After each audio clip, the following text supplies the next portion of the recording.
Fox 6 News. And it's very cold on this Martin Luther King Day. People with no place to call home will definitely need to find shelter tonight. Fox 6's Justin Williams joins us live with more on the effort to get the homeless inside safe.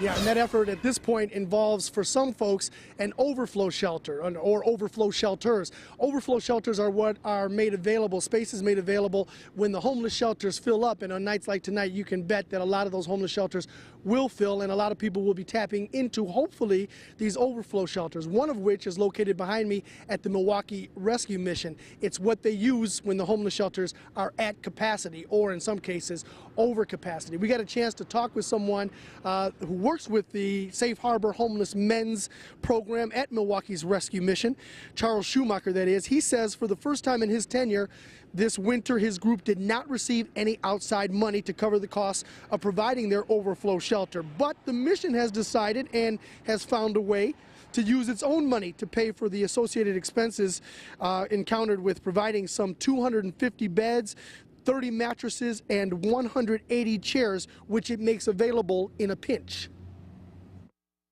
We just can't say we're not gonna have a place for people to stay and when it's really cold weather and it's danger to their life. We're not gonna do that.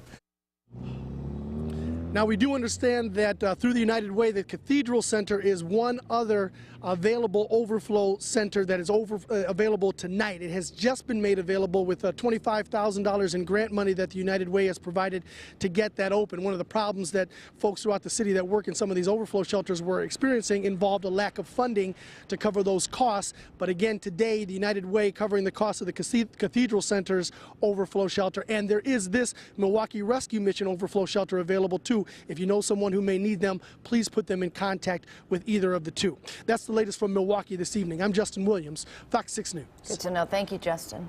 We have a tendency to forget just how cold this feels until it comes back, and it's back, and Vince is back. And Chad and Ann, it's one of those types of weather situations you just really need to be smart as you head outside. Just make sure you're bundled up, just kind of a common sense